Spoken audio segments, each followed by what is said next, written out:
guys, I'm just going to get started. I hope. So either if you're not here for this, either I'm in the wrong room or you're in the wrong room. I'm hoping it's you. But before we go into that, I need to show off the slide that you're going to see on every single presentation you go to today. Massive thank you to our sponsors. But you will see the slide on every single person's presentation today. If you don't, call that out to them because they were meant to put on their slides. So first, I'm here to talk about WWFU. No, I'm not recruiting for the new WWF. If we were, we're in a lot of trouble. So what this actually stands for is what works for us. So I'm going to go into that in a bit more detail soon. But first off, who is this guy that's standing in front of you? I'm a father, and that's actually really important to the story that's going to happen forward through as we go through. I'm a cat herder. I wear many hats. I do many things. I also deal with a lot of different people, which is great. And I'm also hopefully a public speaker. If I'm not, please come and tell me after we've had this conversation. Don't call out during. So what am I here to talk about? I hope I also have the best slides of the entire presentation. But what am I here to talk about really ties into, basically, I go to a lot of meetups. I think we all go to a lot of meetups. And numerous times I have heard people say, you're not doing that right. Or you are not following the right process. So you are not doing Agile. Or you're not doing Lean. Or you're not doing Waterfall. How many people actually in this room are Agile? Come on, hands up. How many people are Lean? Waterfall?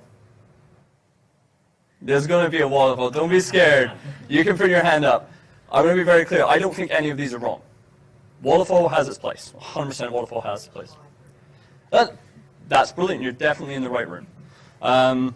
But the thing I need us all to start thinking about and changing our mindsets is, are we actually doing things wrong? Does somebody else telling me that my process doesn't fit this substandard that's been set out mean I'm not doing something right? Do these certifications mean anything, really, at the end of the day? I'm certified, 100%. I don't follow a lot of the certifications I am, but that's fine. And one of these things that actually made me start thinking about this was about 2 years ago, I ripped my Achilles tendon playing basketball, completely ripped in half, which if anybody knows, that sucks. However, I was teaching my daughter to play basketball at the same time because I want to live my dreams through my child. So one of the things was she started bouncing the ball with two hands. I instantly said, no, that's wrong. You have to bounce with one hand, and tried to teach her bouncing with one hand. She didn't accept that. She's 7. Why would she listen to me? 100% she went away, played basketball with two hands. Refs didn't care. They didn't care at all. She still scored 3 baskets that game. The end result was great. But she did it her way as opposed to my way. That's where this is all coming from. It's about changing your mindset about how things work. So, where we all understand these methodologies, where we all have gone and done training, so a lot of the things we have to ask ourselves from the very beginning is, does this work for me? So, yes, your CEO has been out for drinks, talking to a few of his friends. He comes back, guys, we're going to start doing Agile. Actually, no, he won't even say Agile. He'll come back in and say, guys, we're doing Scrum. He won't even tell you what methodology you're following. He'll just tell you you're doing Scrum. But does that actually work for your team? So start thinking about your individual teams as opposed to your whole business has to follow one particular methodology. It comes down to how a team works, not how a business works. So that's something we're going to talk about as well. One of the things that I constantly find is we have to question. Everybody in this room is probably really good at questioning their own software. I'm guessing everyone here is software developers or some part of software, yeah? How many of us are good at going, what is the next best thing we can do in our piece of software? Or what is the next thing that we can take to the next step? How many of you actually stop for just 2 minutes a day and go, does our process work? How can I improve the current process I am working on? Honestly, anybody in this room think they can think about changing their process? I'm going to take 3, 4. Anyone else? Erica, put your hand down. But no, it's something that we need to all stop throughout our days and go, Does our process work? And that isn't just talking about does Scrum work? Does Waterfall work? These are all basically frameworks that we use to build our methodologies around. So that brings you to the next question. Should we change? Change is hard, 100%. Always hard. But you should always consider it. If something isn't working for one team, instead of trying to force that team into that mindset, find out what isn't working for that team and seeing if you need to change in order for that team to work to its full benefit. You trying to tell someone that this isn't going to work and you need to follow these rules, you know what's going to happen to that person? They're just going to shut off. They're going to go, cool, thanks for explaining that. I'm still going to do things my way. And then they'll slowly change, but they'll go back to their old ways eventually. You need to start trying to figure out how things work for individuals. And then the biggest question, are we doing it right? This is an interesting question, especially when we all go on certifications, we all come back, we all have these great ideas, we all go online and read, hey, am I doing this right? What is everyone else doing? And everybody else has different input. The question you should be asking is, are we doing this right? So as a company, as a team, are we doing this right? Stop looking to outside sources to try and fix internal problems. So basically, you've now kind of gone around, you have your methodology, you've picked out which particular framework you're going to use. But it's important to understand these are building blocks. Nothing is built within one day. So just because you said you're doing Agile or Scrum or you're doing Lean and Kanban, whatever, you need to understand that this is a process, that your teams aren't just going to do that in with a couple of days. Especially if you're switching from one methodology to another, you need to give the teams time to think about it. Always question the approach. I also think this can go from project to project. If you have a project once where you have done Agile, but then your next project actually makes sense to do Waterfall, what's stopping you from doing that change for that project? Nothing, really. In all honesty, there's nothing. It's just trying to understand that you can work between different methodologies and your team can do it. They're adaptable. If your team don't think your team isn't adaptable, you need to really look at your team and understand your understanding for your team. Most importantly, it won't work for everyone. You will have that one person in your team who will dig their heels in, who will get stubborn, who will say, no, we can't change like that. Yeah, we can. The only thing that's stopping it is a mindset change. So the most important thing is to understand you need to build it into what you need. You need to build your processes, your methodologies yourself, and build those out. This is kind of something I really like. So what we know best versus continuous discovery. So what I mean by that is we all know what we think we know is best for our teams. We all sit there and think we know what's best for our business, but we should continuously discover. We should be responsible for changing our processes in order to make sure we're getting that fulfillment out of our team, that our team are listening to us. It's kind of our responsibility. It doesn't matter what you do, product owner, product manager, whatever your title wants to be this week, doesn't matter. The important thing is taking that step back and saying, all right, how do I change things? Are we on the right path? So it's important to understand where we do have these methodologies, not to stay on the track. How do you think these methodologies came about in the first place? Do you think it was somebody following their day-to-day process? How many of you go into work, sit down, work your 9 to 5, go home? But never sit there and go, hey, hold on a minute. We could have done this a little bit different. I mean, don't get me wrong, 100% I'm exhausted by the time I go home. And then a 7-year-old jumps on top of me and starts fighting me for no reason whatsoever. It's important to understand that it's up to us. So if it isn't broke, fix it anyway. Look at everything that's going on for you. If you're doing things differently, it doesn't mean you're doing it wrong. There's probably going to be a couple of things I'd like people to take away from this, but this is probably one of the most important things. Just because you're not following Agile 100% doesn't mean you're doing it wrong for your business.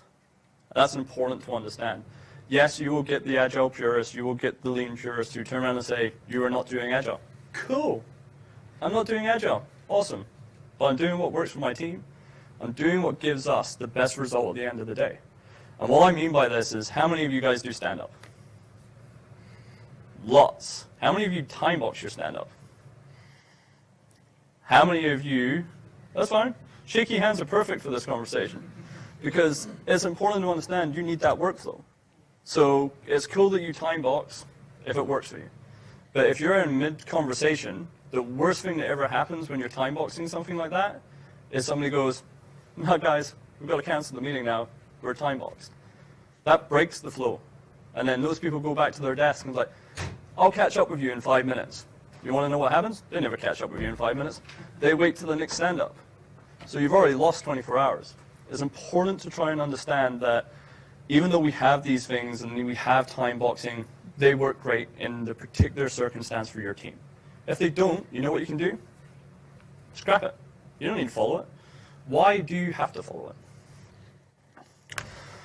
And this is the biggest one. Changing a concept is really easy. Changing a mindset is super hard. So when I said that option of actually changing the way you time box your stand-ups, trying to get some people to actually accept that's really hard. You will have multiple people who will actually go against you and fight that. So it's like, well, no, it's actually way better if we time box this meeting because I get to go back to coding quicker. Yeah, but you miss out on things as well. So it's really important that it's that changing that mindset that's going to be the hardest part for you. And again, this is much like your CEO saying, coming in and saying, we're doing Scrum now. Cool. We need to try and change our mindset to work with that, but we also need to change their mindset so they truly understand what that means. So that's another important thing. Now, I am going to talk about a few things which may, if you're a purist, I apologize, it will upset you. So, who knows when the Agile Software Development Manifesto was written? Basically just the Agile Manifesto, but it's a proper title. Sorry? 2001. If I had prizes, you would get one. So I'll be honest, I had to Google.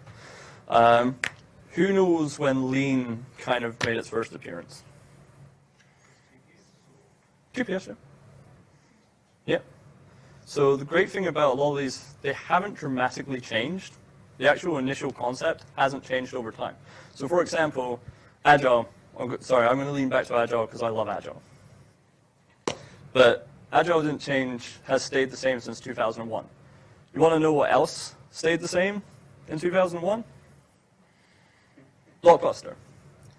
Blockbuster actually approached by Netflix to buy their concept. You know what Blockbuster said? Nah, nobody's going to want to do that. People want to come in and speak to us. How many Blockbuster stores are left now? There's one. There's one Blockbuster store left because they didn't change. They just accepted what they had is what they wanted. So by going by the idea of what we know best versus continuous discovery, that's where we start falling down. Anybody know what that is? That's a mini disc player. Does anybody own a mini disc player? Do you use it? Follow-up question. My sister, I think it was interesting for each other. Yeah. Yeah, the thing is, like, nobody really uses mini disc players anymore. I was going to throw up a cassette tape, but I was really worried about showing my age. And then a phone. A simple mobile phone, most indestructible phone you've ever seen in your life. But you can send emails. You can play Snake. Still probably one of the most awesome things on that phone. But everything has changed dramatically. And if we're thinking and looking at Agile as it is now, and you're implementing that in your business now, just think that's never changed since 2001. So it's our responsibility to not be this dinosaur. It's our responsibility to evolve. So I'm not saying don't follow these things. I'm saying evolve these things. I'm saying take the opportunity to look at how they work within your business. Be the next person that goes, hey, we have this methodology that evolved from Agile, that has evolved from Lean. Who knows, it may be the next big thing. But it's our responsibility to keep these going. It's not the idea of just continually doing the same thing over and over again. It's our responsibility to evolve. So, how many people have heard this? Waterfall does not work. Yeah, no, it does. 100% Waterfall works if you're doing it right. If it's in that right place at the right time, you're doing Waterfall right. If you're trying to cram it into something else, it's not going to work. How many people have heard that one? A lot of us have heard Agile is dead. How many people were using Agile again? Just out of interest? Most of the room? Doesn't feel like it's dead, really, does it? It's not going away. As I said, it's been around since 2001. Agile is not going to go away. But again, it's our responsibility to make it evolve into the next thing. So it's not dead. Look at it as it's evolving. I made the last one up because I honestly couldn't think of something for lean. So I just said lean is mean. But to be honest, again, it just falls into the idea of we continuously need to be evolving our methodologies and building on top of what we already have. So why us and not you? So you may notice the title of this was called What Works for Us and not What Works for You, because I want you guys to understand it's our responsibility in this room to take this away and start trying to evolve our processes. It's not a you thing, it's an us thing. As product people, as developers, as every single person that is involved in this type of process, it is up to us to take this next step and make sure that we are evolving our processes to match. You want to know the really cool thing if you're doing something different? I want to know about it. I want you, I just hit the mic, which I'm sure is going to wreck everything. But I want you guys to come tell me that you're doing something differently, because you want to know what? I want to steal it. I want that to go back to my business, even though my CTO is sitting at the back of the room, and say, hey, I had this awesome idea. Not that I learned from the conference, but this is my idea. I want us to build, but I want us to build as a community. So, I'm almost done, because I only have 8 minutes. I have talked a lot. But what I would also like to do is, my details have been at the bottom of these slides. These slides are actually up online now. If you want to contact me, I'm more than happy to come out to even visit people's sites and do the same type of talk, or even have you guys come to my office and see some stuff that we're doing. Or if you just want to chat and say, hey Chris, what you said was a complete load of rubbish, let's have a chat about it. I want to do that. I want to spark conversation, because that's what LAST is about. LAST is about all of us getting into a room and sparking conversation with each other. I did lie, there is one more slide. So that's it. Is there any questions, since we have 8 minutes? What practice do you use? So we actually use Agile with Scrum.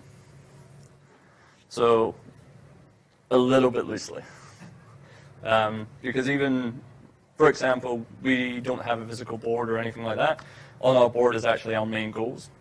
And we actually use Jira to track our jobs as they go through. But also we don't, my team in particular, don't time box. We only time box those key meetings like a sprint review and sprint planning. Outside of that, every team does some things a little bit differently. So we do have some with physical boards with their job cards moving through the board. We have some people that actually just talk to each other and tell each other what's going on. Some teams do pair programming, which I love. I think if you don't do pair programming, check it out. It's absolutely awesome. I'm a product owner or product manager or product something, whatever you want to call me this week. However, I also enjoy getting involved in that peer programming. So just sitting there and seeing how things are progressing and just talking to the developers. So we also do, throughout our sprint, something called a walk round. So I will get up and just walk around the team and just say, hey, what's going on today? Or what are you working on? And that's not in any of the methodologies. That's not in any of the processes. But that one moment where that team member can turn around and go, oh, hold on, while you're here, can we just quickly review this? It opens up conversation. So the real big thing here is communication with your team is pretty much one of the biggest things I'll push. Erica. So what do you actually think for when you're trying to identify something that should be changed, something that maybe isn't all that you've been told and it's time to change? What does that look like? It depends on what aspect you're looking to change. So for example, the biggest one here would be time boxing stand-ups.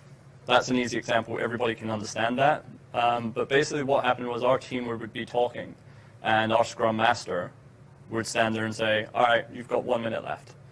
Which then, of course, everybody starts chasing through their minds about what I have to say in a minute, or it's not my turn, I forgot to say this, or, oh no, I have to wait till next stand-up. So what we did is we sat down as a team, and we're like, I sat down and was like, we're not getting the proper communication that we need out of those stand-ups. What do we need to change? It has to be a team item, so you have to talk as a team. You can't have one individual just coming in and saying, I want us to do this. because there's a lot of strong opinions in a team, and there will always be one person that's louder than everybody else in your team. You can guarantee it. But once you get the team in a group, once you all start agreeing, you actually see that spark where, oh, actually, I'm not the only person that's thinking like this. You have that opportunity then to sit down and talk that out amongst you and then make that change as required. If somebody turns around to you in that meeting and it's one person, such as your Scrum Master or somebody like that, and says, we can't do that because it's not Scrum, well, actually, hold on. Our entire team is saying this, and it's just you. So obviously, this works for us. So let's just change it. Also, one of the biggest things to point out is how many of us do discovery when we're actually working on software? Pretty much everyone, yeah? So why can't you do discovery as part of your process? So discover your process as you're going as well. So guess what? We take away that time boxing on stand-up. Let's discover, see if it works. If it doesn't work, what harm have you caused? Nothing, because you just go back to using time boxing again. The only people that are really stopping yourself from actually moving forward is yourselves.